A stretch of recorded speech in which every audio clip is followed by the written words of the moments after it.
exploring the culture, the adventure, and the impact of martial arts. That's what Kung Fu Podcast is all about, and I'm your host, T.W. Smith.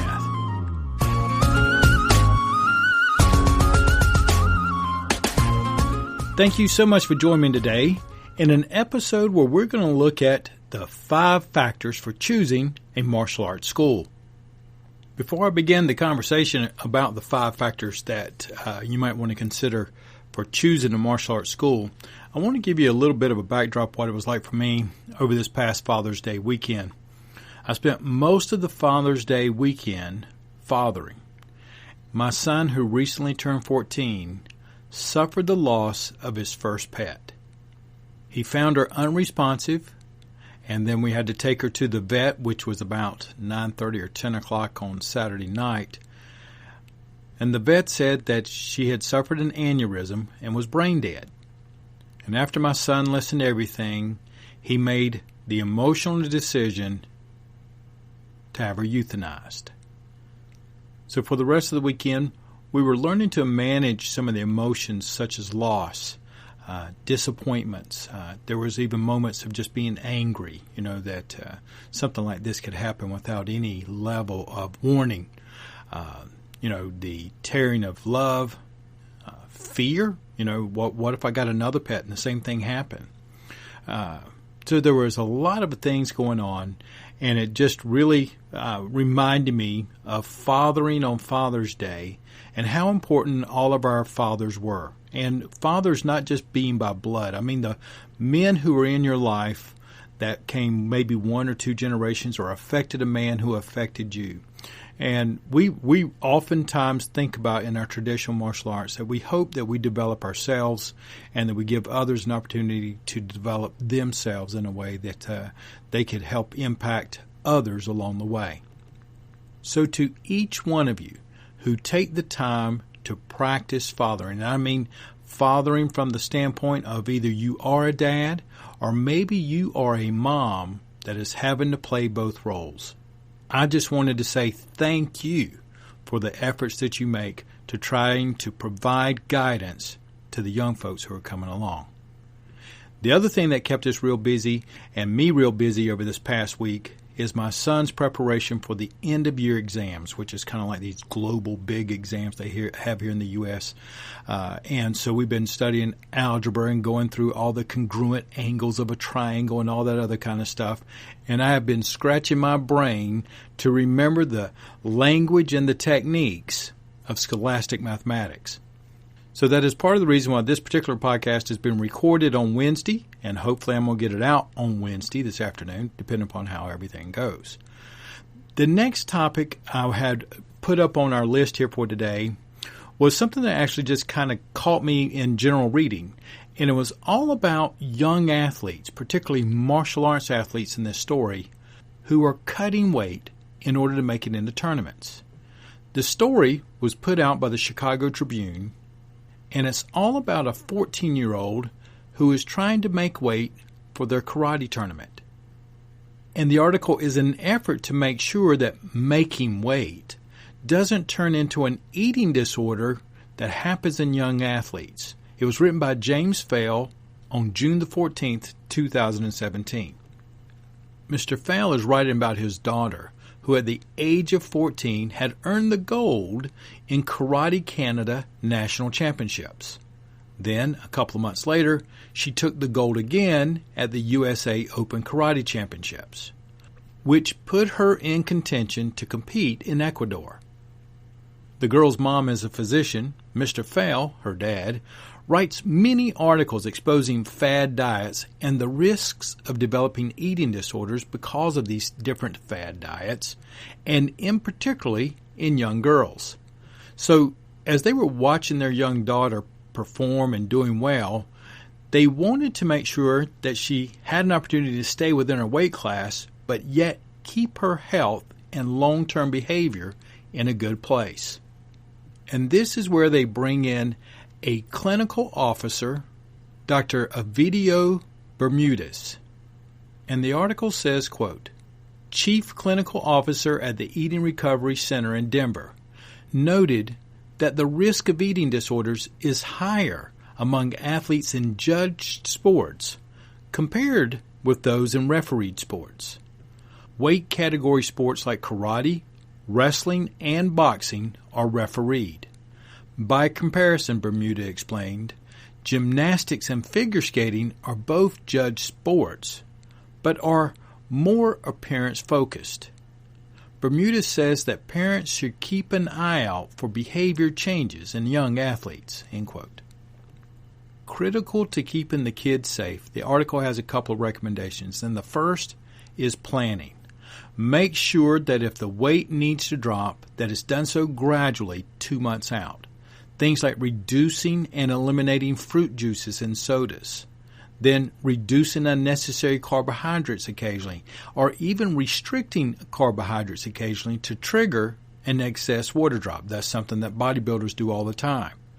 These are safe methods to reducing weight as compared to severe caloric restrictions, using the rubber suits and etc., which are unsafe methods in the worst case scenario and are nearly always the cause of a reduction in performance.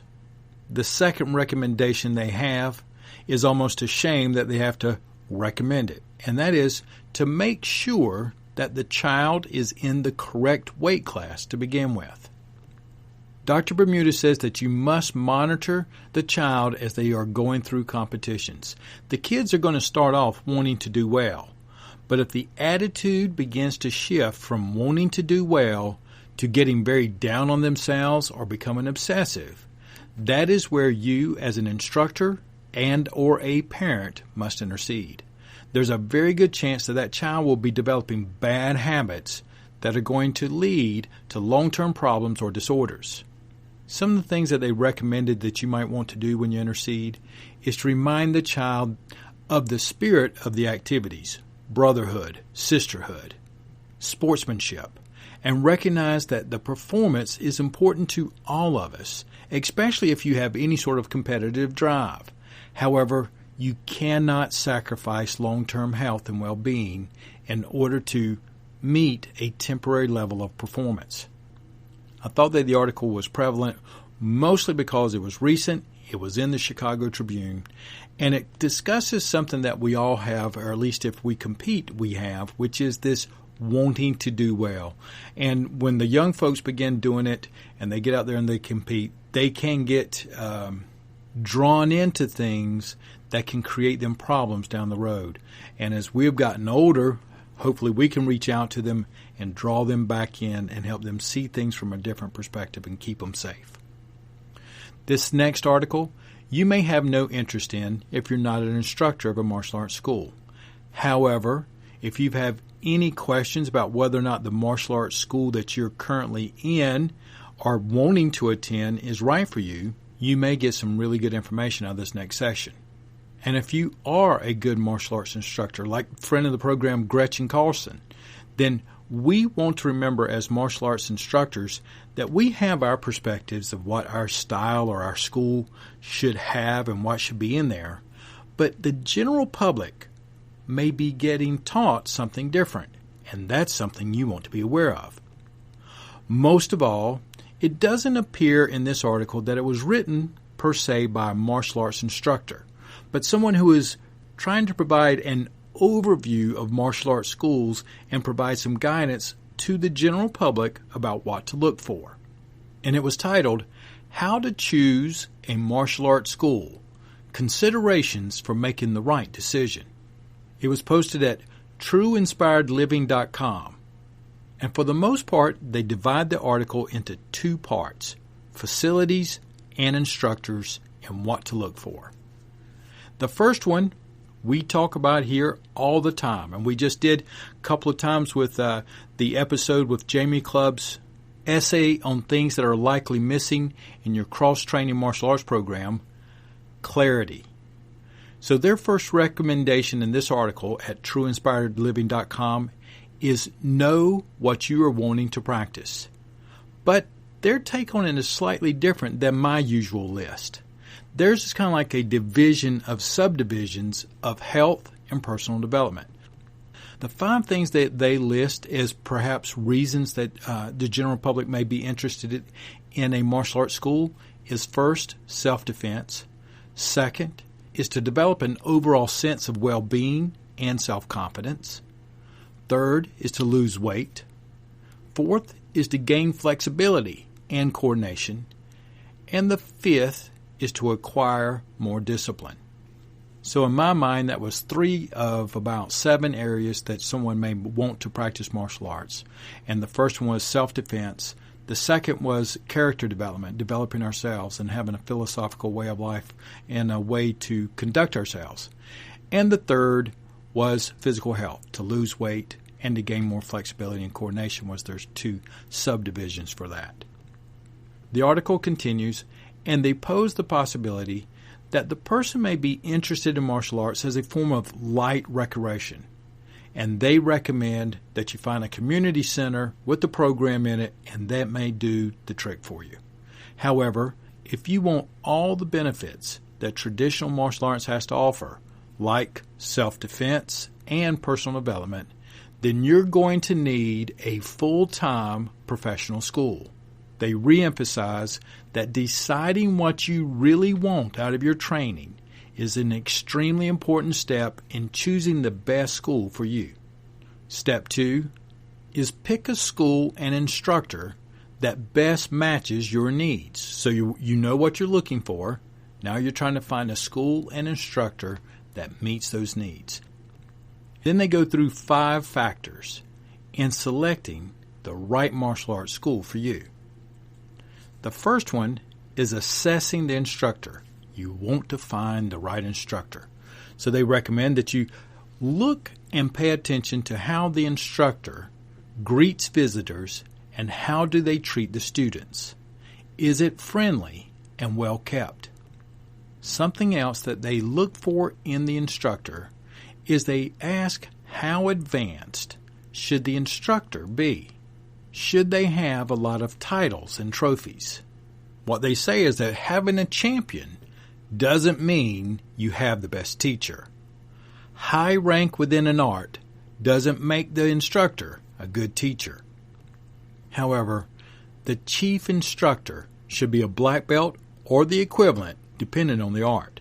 In fact, what they say is, quote, "The rank of the instructor will actually mean very little to your classroom experience or the quality of your classes.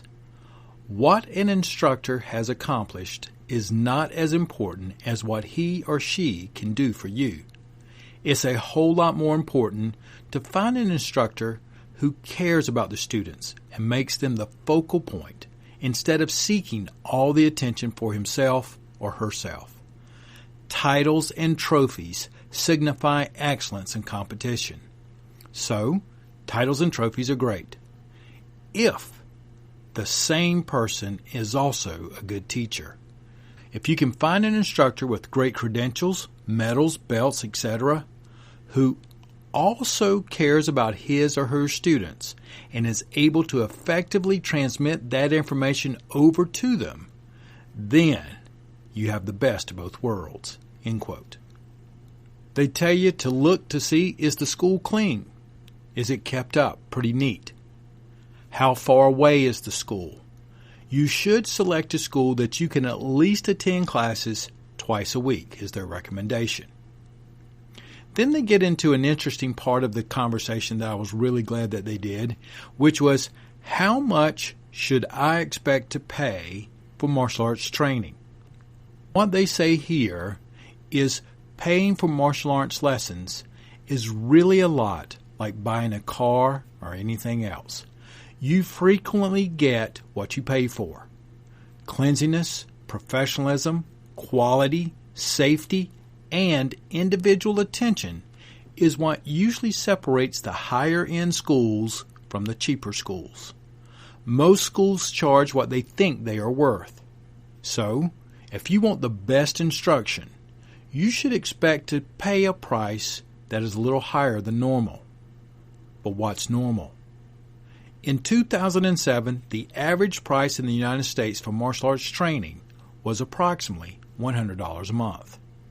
It is also common practice to have a 6 or 12-month program, and based on what they report in their article, is that schools that have 3, 6, or 12-month agreements are usually better ran than the month-by-month schools. So far when you're trying to select your school, first get very clear about what you're trying to practice or achieve through your martial arts training. Second, pick a school and instructor that matches your needs. Third, focus on the facility. How far away is it? Is it kept clean? Those types of things. Fourth is that you're probably going to get exactly what you pay for. So get some ideas of what you should expect to pay. It could be a little bit more in the cities as compared into the smaller communities, but you're pretty much going to get exactly what you pay for. And the fifth factor of choosing a school is what style of martial arts should you choose? They say if you're looking for something that is of a light recreation, maybe you should look for something like at one of the franchise Taekwondo places. Or if you want only cardio and health without the self-defense or any internal development, such as developing your confidence, focus, or character building, then perhaps a cardio kickboxing class at the local gym may be perfect for you.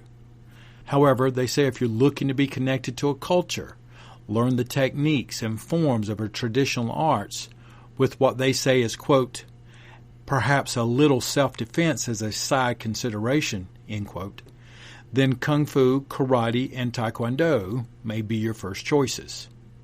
And that particular statement does generate a feeling or two out of me, but I'm going to kind of hold on to it for a minute because we're going to get into the next statement, which I disagree with at 2 levels, and it will kind of address this first one. But with what they're getting ready to say next, I don't disagree in their sentiment, but I do disagree in their word choice. And the second thing is that they are going to be lumping reasons to practice and putting them together as if they won. And I'm going to have a problem with that too. But they go ahead and cover their bases because almost in the first sentence of this paragraph, they offer a disclaimer that says that basically they know that what they're getting ready to say, many people are going to probably disagree with. And that is, quote, when it comes to serious conditioning and self-defense, martial arts styles are not all the same, end quote.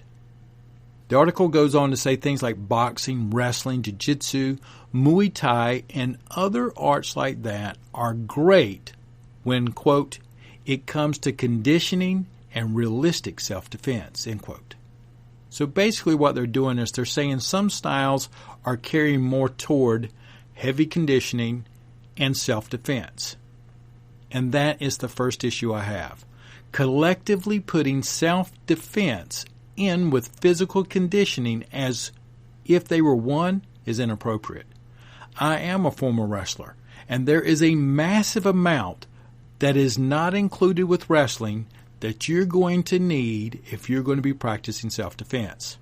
Sure, there are a lot of techniques, escapes, clutches, and locks, but rest assured, if you're practicing a martial arts style that teaches you to get on the ground as part of, quote, realistic self-defense, you're getting played. There are 3 parts of ground training that you really need to know. The first is how not to go to the ground. Avoid getting taken down to the ground as much as you possibly can. You need to practice that. Second is how to protect yourself as you fall and as you are on the ground. I think Ian Abernathy has a really good video on that one.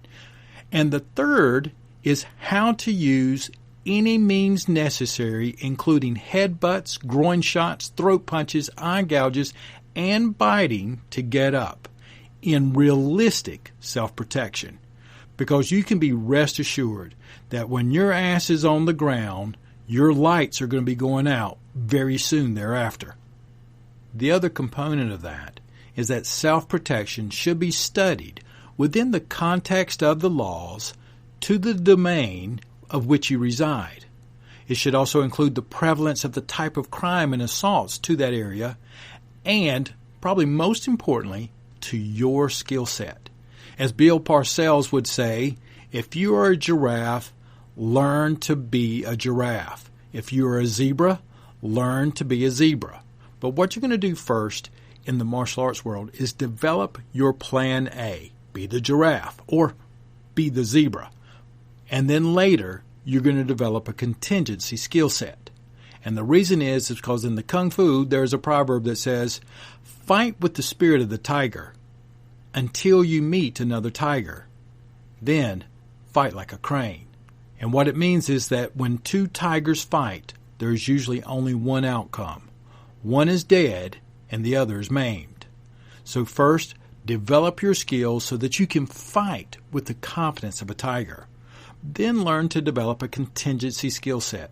So for example, elusive agility rather than always dominating force. And as a friendly reminder that this article did not mention, fighting is the representation that all the other techniques and practices of your self-protective skills have failed and now you are at the engagement phase. Self-protection needs to be trained with the concepts of you, your state, your country, and what you need to be prepared for and what you need to do in order to keep yourself safe and out of jail. The second problem I have with that initial statement was with the word choice in regards to physical conditioning. And it says martial arts styles are not all the same. And in this context, they're failing to recognize their earlier guidance about visiting the instructor and the schools.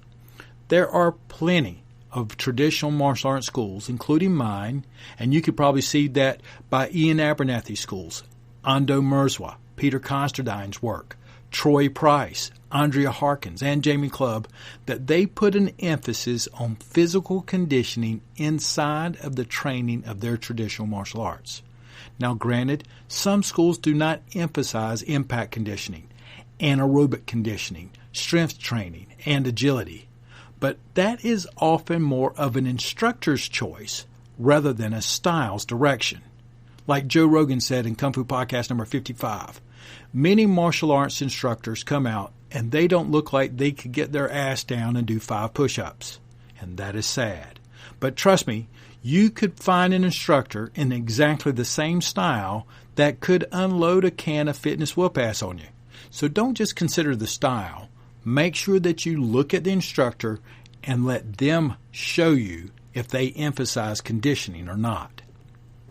Well, for this podcast, I had 2 more observations that I guess I'm just going to have to wait for another day. Because one is I've been observing trends in the social media regarding martial arts. And there also have a UCLA research study that is looking at the aggressive tendencies and traditional martial arts. Which aggressive tendencies is not something that they mentioned in this article we just went through as part of selecting a martial arts school. But that would also fall under internal development.